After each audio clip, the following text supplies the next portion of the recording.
Hi, I'm Andre. I'm the DM. Who are you guys playing as? Okay, so I guess I'll set up some like background of like the town and shit. So Yeah. the stipulation that I gave was that all these new characters would be members of the Adventuring Guild, the Bright Shields, and I'm assuming that I'm assuming that the listener already knows about like the Dark Sky world, and if not, we can set up like a video or not video, like a like an audio describing that shit. I mean, brief introduction. It's just kind of a world in decline, um, where the sun has been obscured by cloud for thousands of years, and most of civilization is kind of just curling up like a clam. Yeah, curling up like a cold person on a cold blizzard day about Wait, to I thought it die. was like 500 years. I thought so too. It was like four. It's like 460-ish or so. I can't remember the exact number I picked. Oh, you said thousands. Oh, I lied, as I am wont to. And so the main city that we know about is Storm's Eye. That's a big old city that's in the middle of a lake, and its small farming community that kind of supports it called Ashen Tract. And they use the light of the nearby sun tower to grow food and get protection from Storm's Eye and shit like that. And Because bad creepy crawlies like it when there's no sun. So those kinds of civilizations are doing fine. Like vampires and werewolves or whatever the hell you might want to pull out of your hat. So having a sun tower in the middle of your town is pretty good protection against that kind of thing. yeah. Excuse me.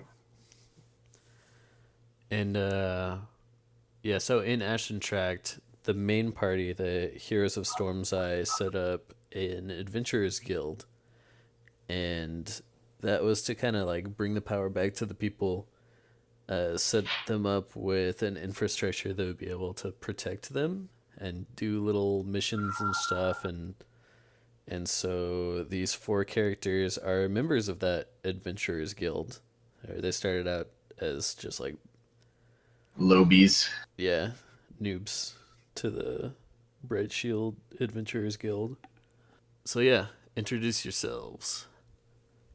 I'm playing Cynthia Pickles. They are an Eladrin ranger from the Feywild, and they are haunted by some evil force that's been chasing her ever since she left the Shadowfell, trying to escape it and trying to hunt it down one day. Yeah, there's definitely some like bad Shadowfell juju that's following you. Definitely.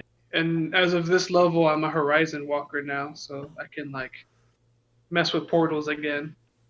Yeah, Uh, and planar uh, travel. yeah, and all that kind of stuff. So yeah, that's my character in a nutshell. They have lots of personalities depending on the season they're in. That's basically it. Hell yeah. I'm playing a nerd.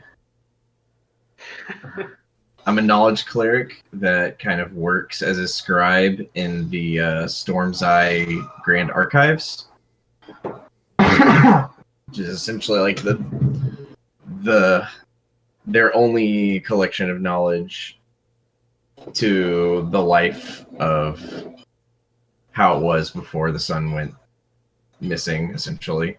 But their records are kind of like wanting, so they opted to send a couple dudes to go out and start collecting more info and like trying to build a more robust knowledge base so that they can maybe like reverse the slow decay of their life. That's pretty fucking dark. I mean, whole setting is Yeah. kind of fucking weird. Dark But Grid sky. is kind of just a goofy, like, He's really probably never wanted to be an adventurer, but he believes in kind of just The acquisition of knowledge.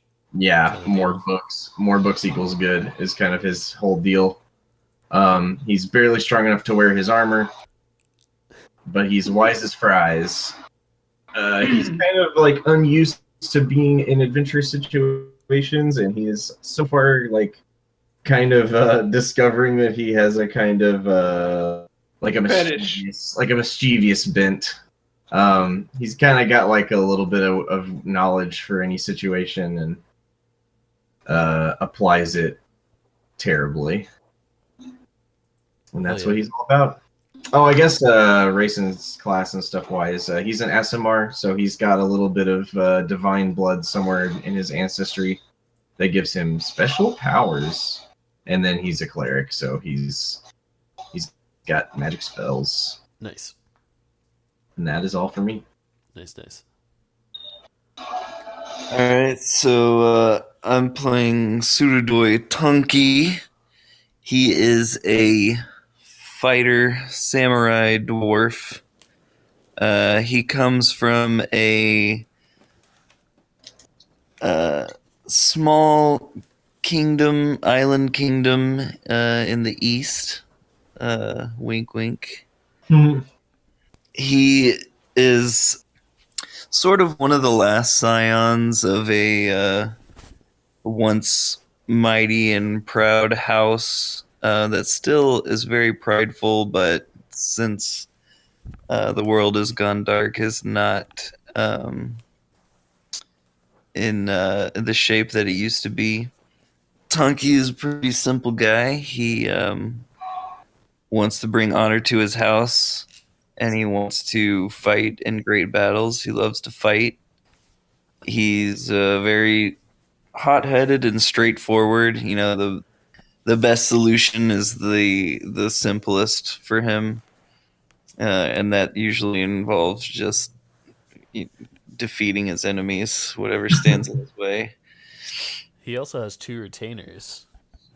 Yeah, he's got 2 retainers. One of them is old as hell, named Hambe, and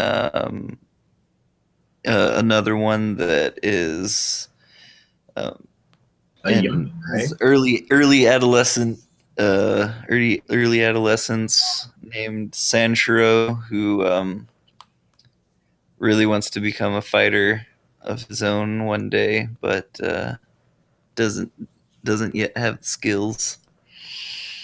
Yeah, he journeyed to Storm's Eye to once news reached their kingdom of goings on, to see if there was anything to learn that could help make life back in his home kingdom as it once was. Cool. And what kind of fighting style does he have? What kind of weapons does he use? He has a bunch of different. He's basically covered in weapons, but he's a two-handed fighter usually, and he's usually using a katana and a kama. Hell yeah. Kama is like one of those hand axe pick things, right? Yeah. Yeah. Nice. All right, Charlie. All right. My character is a dragonborn bard. So His name is Arash Kapak, and he grew up an orphan and basically living in the alleys of Ashen Tract, scavenging for food and killing rats and stuff. And he joined the College of Swords because he found he had a knack for it and used it as a way to make money to kind of like bring himself up in the society of Ashen Tract. And he saw the Adventurers Guild being formed and decided to join up as a way to kind of get out of home and explore and find out where he came from. Hell Oh. yeah. You're Dragonborn, right? Yes. What color?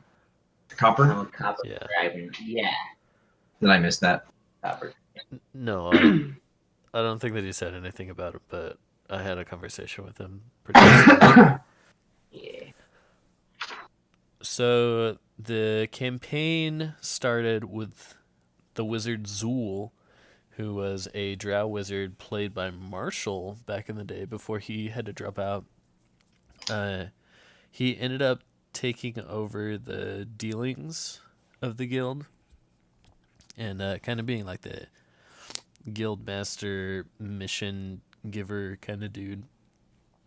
And he was like, "Hey, oh yeah, the first mission was Corey, you weren't there, but it was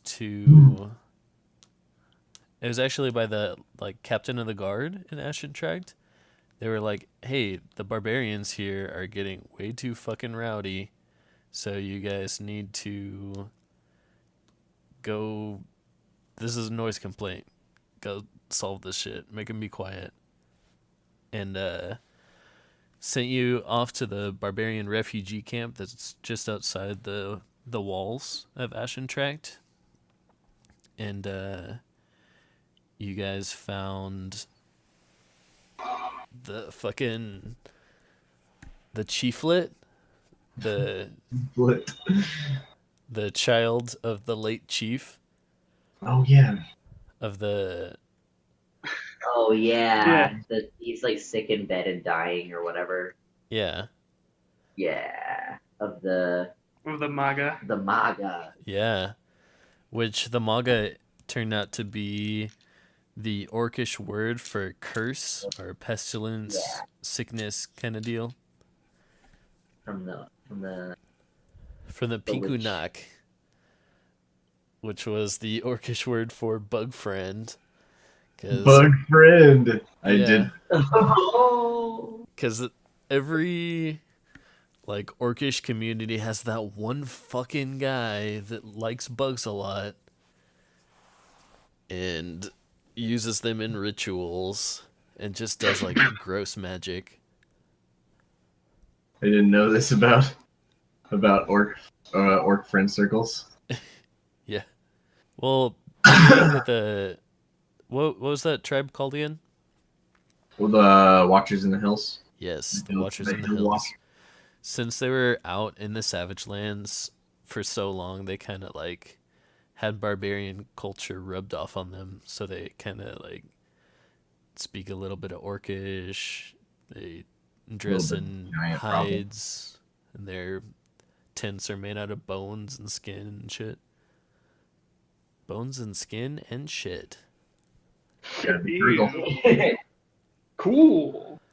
And after you guys talked to the three kind of like people in charge, they sent you off to go talk to that Pikunak, see what's going on. Nice. And then How'd that go? And then we got to the Pikunak and She was very she belligerent, was- yeah. Yeah. and so were we.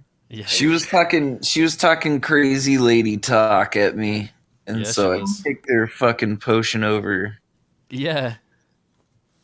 Yeah, that certainly happened. Before she could finish what she was doing, you kicked over her cauldron of the potion she was working on.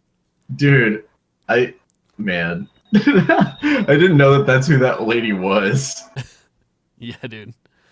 Really? I got it all straight now. Got it. She said some weird prophecy thing to us, kind of, didn't she? Yeah, she did. What was that? She said something to the effect of that there were forces beyond what you guys could know. They were at work. Oh. And Like then she was definitely trying to tap into some other power. Gotcha. some And so- bullshit. Okay, yeah, I'm trying to restructure the order of these events, because after that happened, that's when we got into the whole Killog business, right? Yeah. Okay. So with Killog, there was a grain that the guild had been buying for cheap and feeding as cereal to the guild members from this orcish dude named Killog, who used to be like a savage dude, but he changed his ways and he became a simple grain master, selling cheap grain to the good people of Ashentract. And for some reason, the caravans had started going missing. So whenever you guys went back and talked to Zool, and you were like, hey, that noise complaint, we killed a guy, and it's getting better. I love how these simple house calls escalate to murder as often as they do in Yeah. You're the fantasy police. Yep. Zool was like, yeah, the caravans have been going missing, so you need to escort this one and make sure that it gets where it needs to go. And you met a few people that were on that caravan. There was the caravan master, his name was Swelter, and his right-hand dude was the navigator named Jeffnifer. And God. also escorting was crowd favorite Gunch, the barbarian. Gun. Yeah. Who wanted werewolf pelt? All I Yeah, wanted was the barbarian that I always wanted to play, the Goliath barbarian, who is obsessed with the idea of like proving himself, coming back as a man to his village by coming back with a werewolf pelt. And there's He also didn't yeah, I didn't know that was a PC that you used to play. So like I felt even worse about it later when I found out. yeah. I played him once over at your house. Oh, okay, that's right. Is I remember that, you playing about it. Yeah, where he had a pretty good sword, not quite a great sword. Yeah. Yeah, so you guys were cruising along on that caravan, and Gunch was telling you guys all about the werewolves. He called them something though. Hmm.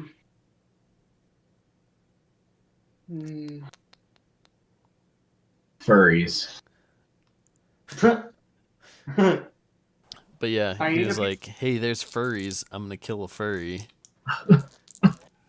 That's the only way that I can be a man." He's a hero to us all. Yeah, We chased him into the forest when you heard some howling. yeah. He heard howling. He's like, "Ho! Leroy Jenkins." We went to help him, Yeah, and we found a furry den. yeah. A whole den of furries.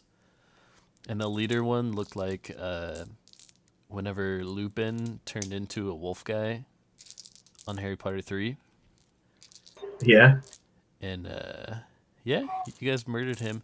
It was a really interesting sequence of events because it was like Gunch Yeah. was taking the brunt of the The damage. leader's damage. Yeah. And He was definitely our meat shield. yeah. He probably liked it that way too. He got critted down to 0, exactly 0. So I said that he had one action left. And then Cynthia critted him in the head, I think. Critted the wolf guy in the head. Yeah, an that's pretty arrow. cool. Yeah. And so on Gunch's turn, he scalped the wolf guy and then fell over unconscious. And once the battle was over, Grin tried to run over and apply first aid, but he died that turn. Yeah. In Grin's arms. Yeah. I opted not to use one of my healing abilities on him because I thought a healing check will suffice. Yeah. And then it didn't. And that was how this particular cleric got his first, like, anytime I play a cleric or something, someone dies on his watch or something really upsetting happens like every single time. Dariel knows what I'm talking about. But this was Grin's initiation. Yep. Just immediately violating his Hippocratic oath or whatever. Yeah. His hypocritical oath. Yeah. So basically, don't trust me to be the cleric, but here I am. Yeah. Rest in peace, Kellogg.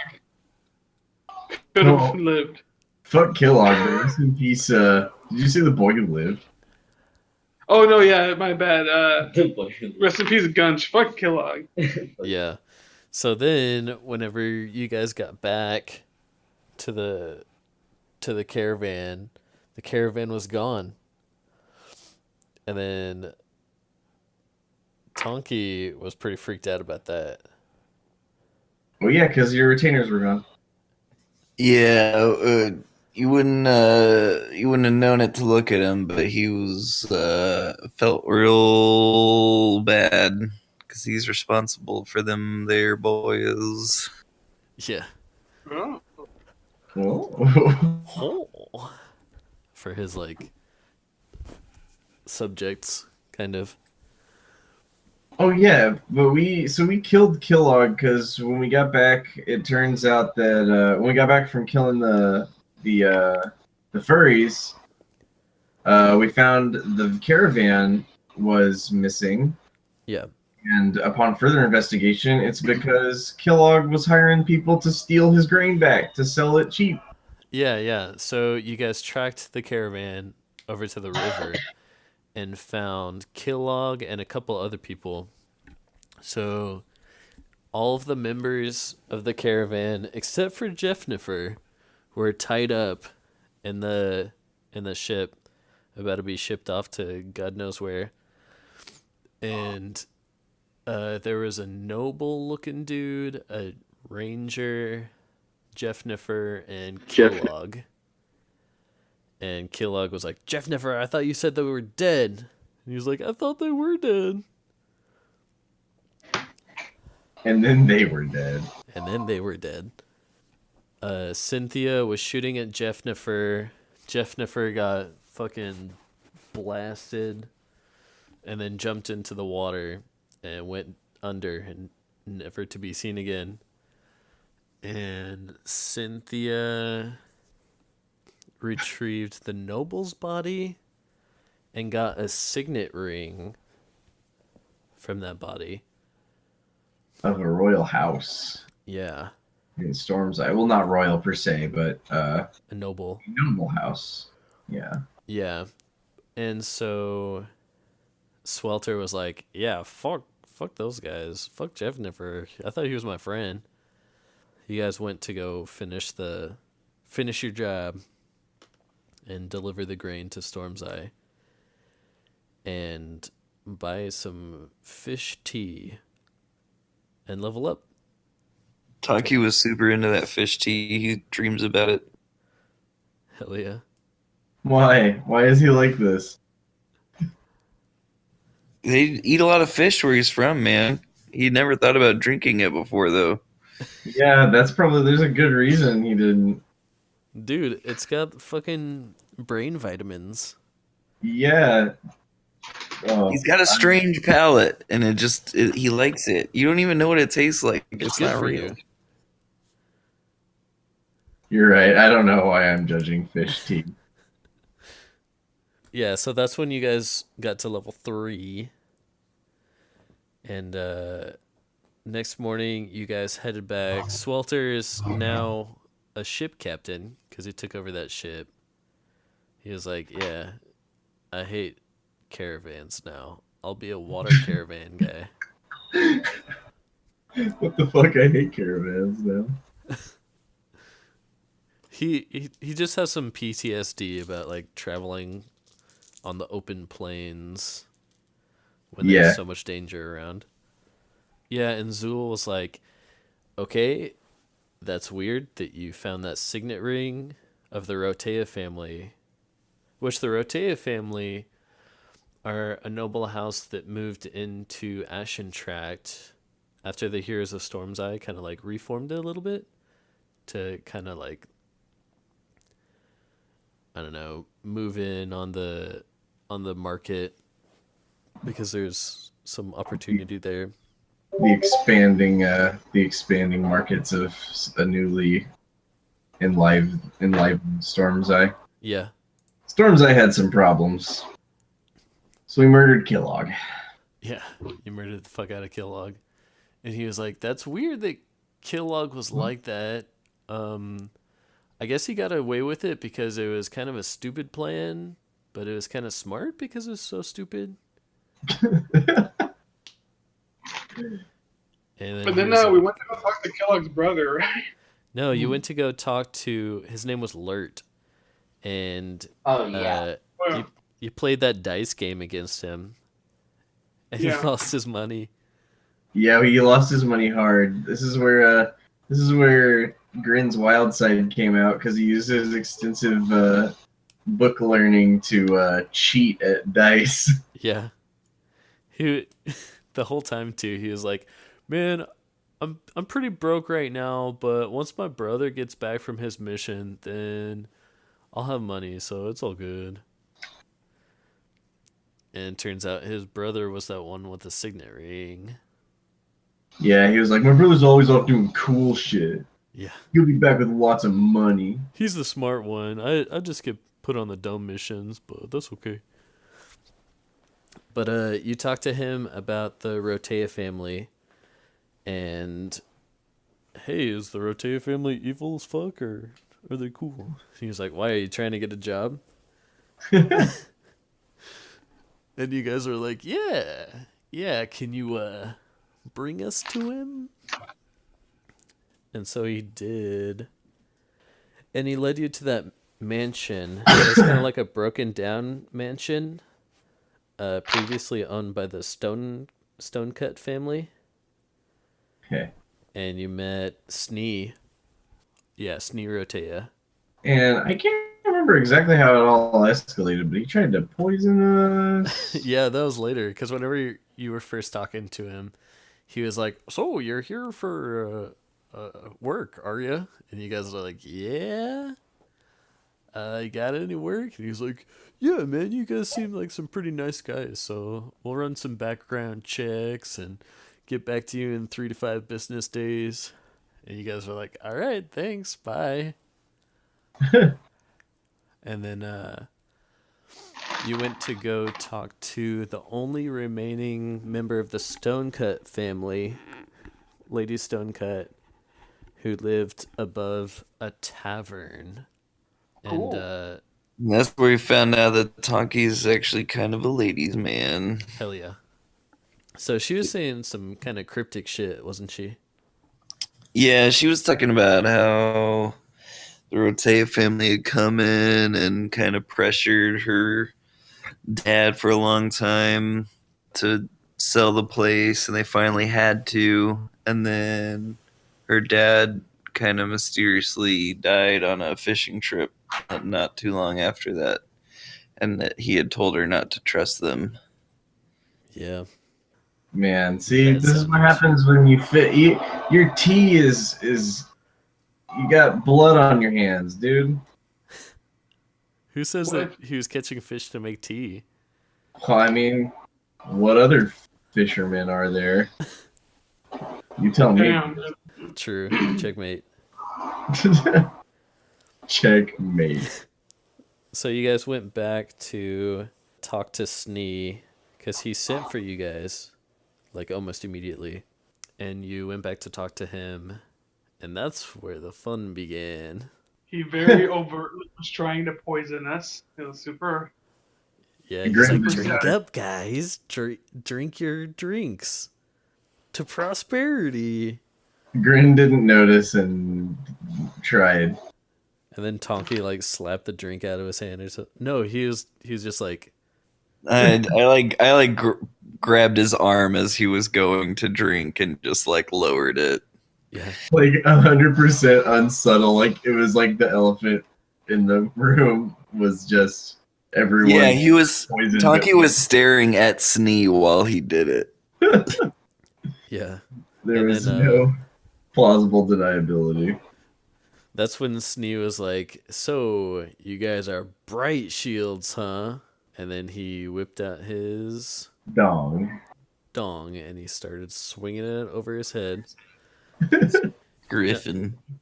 Yeah, his Confirmed. griffin busted in through the window, and you guys fought, combined him and his griffin. And then Mm-hmm. I think that Grin got downed during that fight, right? Grin got down, Barash healed him, and then I like oh yeah, I woke up and then I didn't Eldritch Blast because I don't have Eldritch Blast, but I gave that Griffin the god dick. Dicked him down in the dirt. Yeah, for some ducats. Yeah. And then whenever Snee died, something fucked up happened. Oh Yeah, dude, a fucking portal fucking opened. Yeah. Well, first he turned back into a changeling, apparently, because he was a changeling, which was like this pale, gross looking humanoid alien kind of thing. Yeah, and then that portal opened.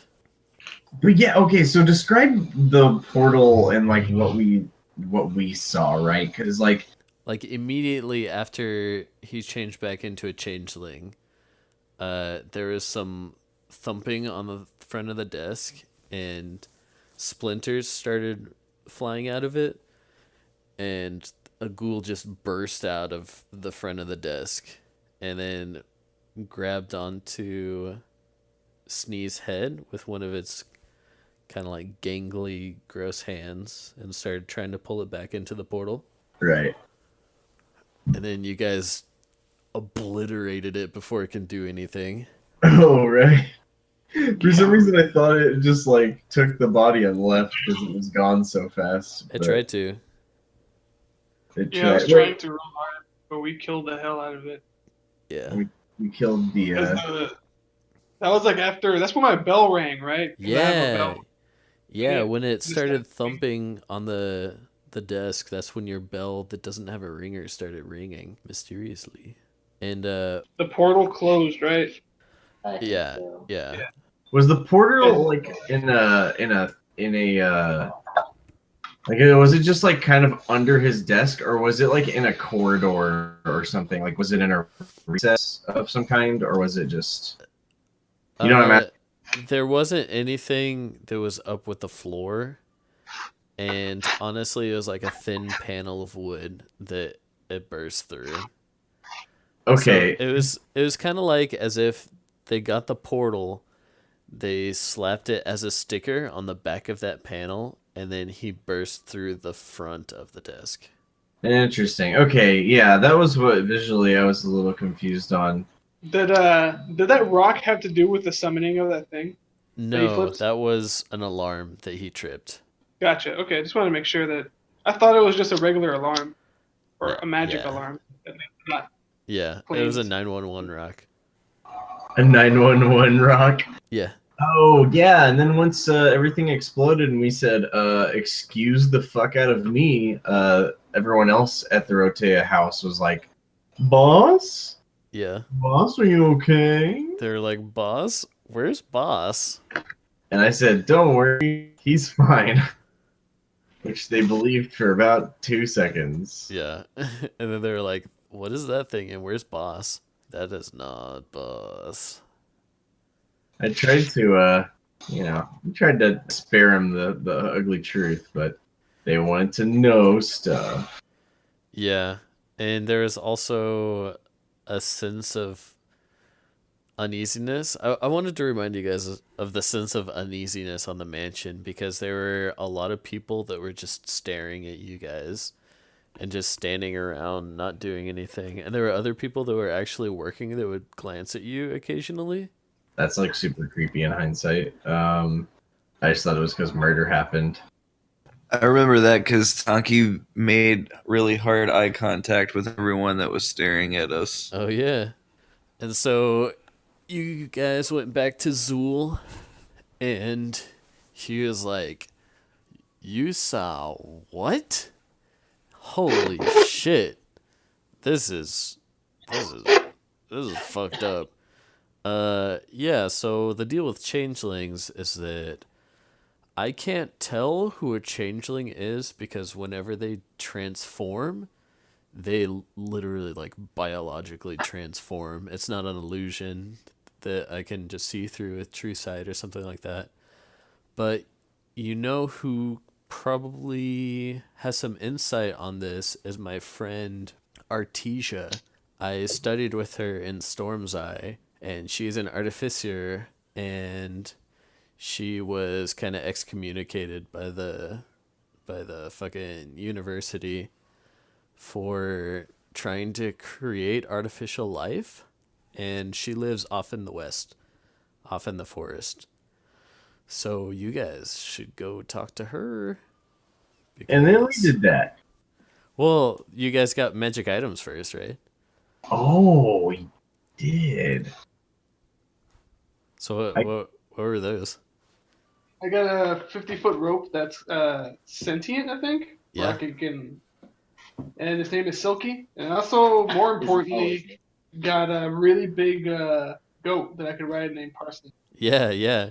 Whenever you guys were about to leave to go see Artesia, you bought some mounts, and there was just a big goat named Parsnips. Goddamn, such a great name. I love parsnips. Everyone loves Parsnips. Yeah. Parsnips is probably the most loved character in the whole campaign right now. What other magic items did everyone else get? I forgot. I got a cloak where if I am dealt damage or deal damage, Or just touch somebody. or it's just touch. Okay, if All three of those things. If basically it comes down to if physical contact happens. Yeah, it's a cowl of the fortune teller. So it's kind of like you glimpse into their fate or their past. Kind of their Just- destiny path. Their destiny past. Destiny path, yeah. But yeah, Grin's plan is that he's gonna go get mobbed by some group of people and learn everybody's Embarrassing secrets. yeah. Oh my god. Monkey got some gauntlets of brawling. So if anyone ever like matches my AC exactly, I can basically get an attack of opportunity. Yeah. Dude, that's actually kind of badass. Yeah, there's a 1/20th chance always that you'll get a counterattack. Barash got a hat that gives advantage on sleight of hand checks. So the finger hat gives advantage on what? Sleight of hand? Yes. Okay. And then you guys got a dowsing rod of alcohol. Oh yeah, that'll come in handy. Yeah. Dude, It's bound to come in handy. it's just I don't know. I was talking about it last time when we got it. It's basically like finding. It's the dowsing rod of where's the nearest civilization. Yeah. Like there might be someone transporting stuff, but even then they have other goods. So like if you can find the alcohol, you can almost always find other stuff that's worth finding. Yeah. It's like having a fucking like where's the nearest working cell phone arrow. Yeah, exactly. It's so high on the hierarchy of needs that if they have alcohol, they've either got plenty or there's a reason they have alcohol. Yeah. Where's the closest hole designated for shitting? Oh my Is another god. good one. Just points everywhere. Points underneath your feet. Well, the nearest one, so like at least take it to a camp. A Dude, responsible. would it just always point to your own butthole? Oh man, I mean, under that wording, rules as written, then yeah. Oh shit. Oh no. Yeah, I'm done with this thread of thought. Yeah, so you got those magic items. You got parsnips. Tonky got Yeah, I got a horse and 2 mules, I think. for your retainers. And Yeah. Barash and Grin pitched in to get 2 drafting horses and a cart. Yeah, because I wanted to read instead of ride a horse. Yeah. You guys crossed the river on Swelter's ship to head towards the forest. And that was the thing. We met a mage. We met a little gnome lizard, right? And I like weirded her out. Yeah, an The illusionist halfling. The rock that was like a nose. Is that it? They said we had to go. That there was some fairies in need of help, in danger from a giant. Yep. And Cynthia was like, "Oh hell no," and went to go defend the Fae fam. Hell yeah. Fey fam. Even though we're like two different species, but like still, Eh, yeah. it was still a Fey to me. transgression against nature. So Yeah. That halfling illusionist's name was Tracy Abernickel. Abernickel. Parsnips, dude. Gunch, Kellogg. These are some. these names are 10 out of 10, man. Yeah, these Thanks, are some primo names, dude. By the way, Kellogg looked exactly like Tony the Tiger, but he had Aladdin pants on. Oh my god. Was he officially a Rakshasa? Oh, dang. Maybe that's where the Aladdin pants thing is coming from in my brain. No, man. He was an orc. Oh yeah, that's right. He was an orc. Yeah, a tiger-shaped orc. He was a were tiger orc. We just didn't know he was a were tiger. Yeah, don't be so presumptuous, Andre. Yeah, he was a were-tiger still in orc form? Yeah, Oh my god. but with Extra Aladdin. red. And also in were-tiger form. So you guys met a teenage dude, and he was like, "Hey, you guys look like you could help us out. We fucked up."